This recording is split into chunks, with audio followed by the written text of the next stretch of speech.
श्रीमन्नारायण चरणौ शरणं प्रपद्ये श्रीमते नारायणाय नमः। श्रीमन्नारायण चरणौ शरणं प्रपद्ये श्रीमते नारायणाय नमः।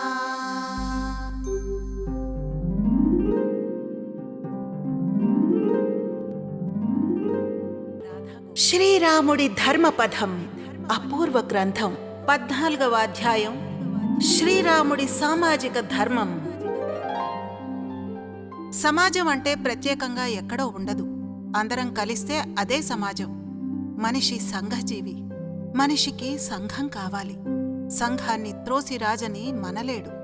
వ్యక్తికి సమాజానికి మధ్య అవినాభావ సంబంధం ఉంది.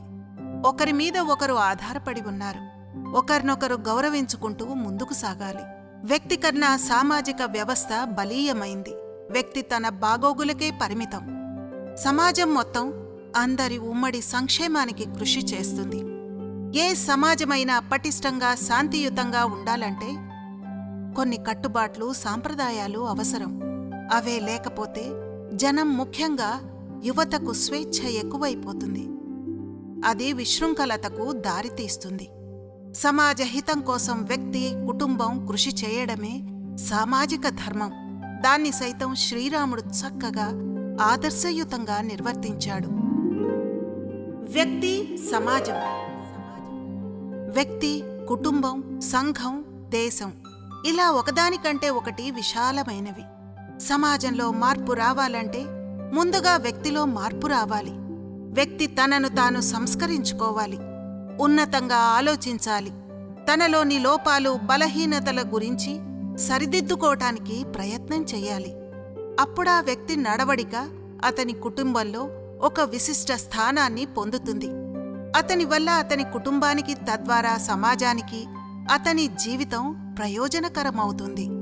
వ్యక్తిగతమైన సద్గుణాలు, సంస్కారాలు, ధర్మాలు సమాజ శ్రేయస్సుకు సోపానాలవుతాయి. అలాంటి వారి వల్ల సమాజం సుఖశాంతులకు నిలయం అవుతుంది. శ్రీరాముడి ధర్మపథ ప్రభావం నాటి సమాజం మీద చాలా ఉంది. అది రామరాజ్యానికి బాటలు వేసింది. సామాజిక సంబంధాలు. తోటివారితో, మిత్రువులతో, బంధువులతో, సేవకులతో ఎలాంటి సంబంధాలు కొనసాగించాలో రామాయణం వివరిస్తోంది. మందర మాటలు నెత్తిన పెట్టుకున్న కైకేయి భ్రష్టురాలయింది. మారీచుడి మాటలు పెడచెవిన పెట్టిన రావణుడు సర్వనాశనమయ్యాడు. రాముణ్ణి చూస్తూ పెరిగిన భరతుడు ఉత్తమ సోదరుడయ్యాడు. చనిపోయిన వారికిచ్చిన మాటల్ని పట్టించుకోనక్కర్లేదు అన్న జాబాలి మాటల్ని వినలేదు కనుకే రాముడు ధర్మాత్ముడయ్యాడు. రాముడు తాను మానవుడైనా వానరుడైన సుగ్రీవునితో మనం మిత్రులం అంటూ తన మిత్రధర్మాన్ని కొనసాగించాడు. పడవ నడిపే గుహుణ్ణి తనతో సమానంగా గౌరవించాడు. రాక్షసుడైన విభీషణుణ్ణి తోటి రాజుగా ఆదరించాడు. అరణ్యవాసం పొడుగుతా ఋషుల్ని దర్శిస్తూ వారి ఆశీస్సులు పొందుతూనే ఉన్నాడు రాముడు. వారు చెప్పిన ఎన్నో బోధలు విన్నాడు. ప్రేమాభిమానాలతో ఇచ్చిన అస్త్రాలు స్వీకరించాడు. వారందర్నీ గురువులుగా గౌరవించాడు. తనకెవరితోనూ సంబంధం లేదని కాని, తనకెవరి అవసరం లేదని కాని, తనే గొప్పవాణ్ణని కాని పొరపాటున కూడా అనలేదు, అనుకోలేదు. సామాజిక ధర్మాలు తెలిసినవాడు కనుకే అవన్నీ పాటించాడు. అందరి మన్ననలు పొందాడు. ఆచార్య రుణం.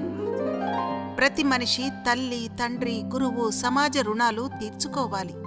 అది కూడా సామాజిక బాధ్యతగానే లెక్కించాలి. రాముణ్ణి ఎంతో గొప్పవాణ్ణి చేసింది ఆయన గురువు వశిష్ఠ, విశ్వామిత్ర మహర్షులే. విశ్వామిత్రుడు రాముణ్ణి చిన్న వయసులోనే ఘోర అడవికి తీసుకువెళ్లి వనజీవనం ఎలా ఉంటుందో ప్రత్యక్షంగా చూపించాడు. అసుర మాయల గురించి తెలిసేలా చేశాడు.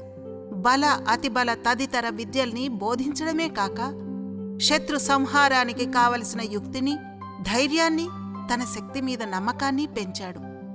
ఆద్యంతం వారి మాటల్ని ఆచరిస్తూ ఆ మహాగురువుల మన్ననలు పొంది తద్వారా వారి రుణం కొంతైనా తీర్చుకోగలిగాడు.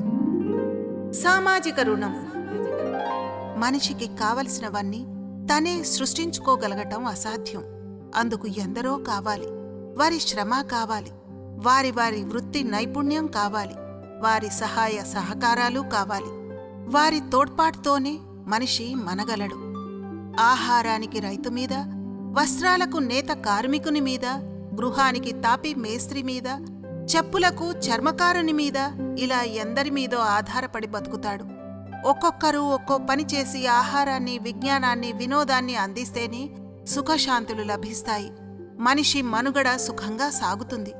ఆ సంగతి గ్రహించే అన్ని సామాజిక వృత్తుల వారిని రాముడు గౌరవించాడు, ప్రోత్సహించాడు. ప్రతి వృత్తికి తగిన విలువ, గౌరవం లభించేలా చేశాడు.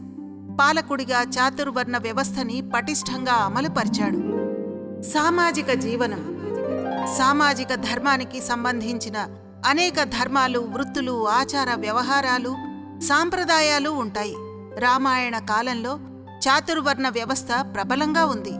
ఏ వర్ణం వారు ఏం చెయ్యాలి, ఎవరు తపస్సు చేయవచ్చు వగేరా నియమాలు, నిబంధనలు అమల్లో ఉన్నాయి. ఎవరికి నిర్దేశించిన ధర్మం వారు చేస్తేనే సమాజం శాంతి సంతోషాలతో విలసిల్లుతుంది. నాటి కాలంలో బ్రాహ్మణ, క్షత్రియులు మాత్రమే తపస్సు చేయడానికి అర్హులు. అది నాటి ధర్మం. దానికి వ్యతిరేకంగా శంభూకుడు తపస్సు చేశాడు. అది ధర్మ విరుద్ధం.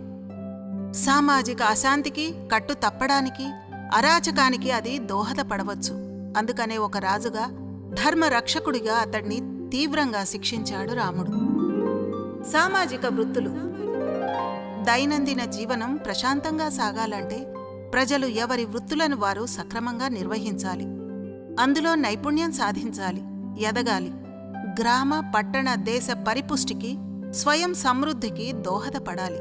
సమగ్రమైన సాంఘిక వ్యవస్థకు సహస్ర వృత్తులు అవసరమే.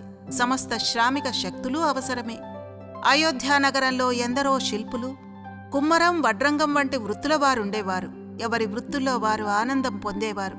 అవన్నీ సక్రమంగా సాగేట్లు, వారి జీవనం సంతృప్తిగా ఉండేటట్లు రాముడు తగిన చర్యలు తీసుకున్నాడు. శాంతి సౌఖ్యాలతో విలసిల్లిన సామాజిక వ్యవస్థ రామాయణంలో మనకు దర్శనమిస్తుంది.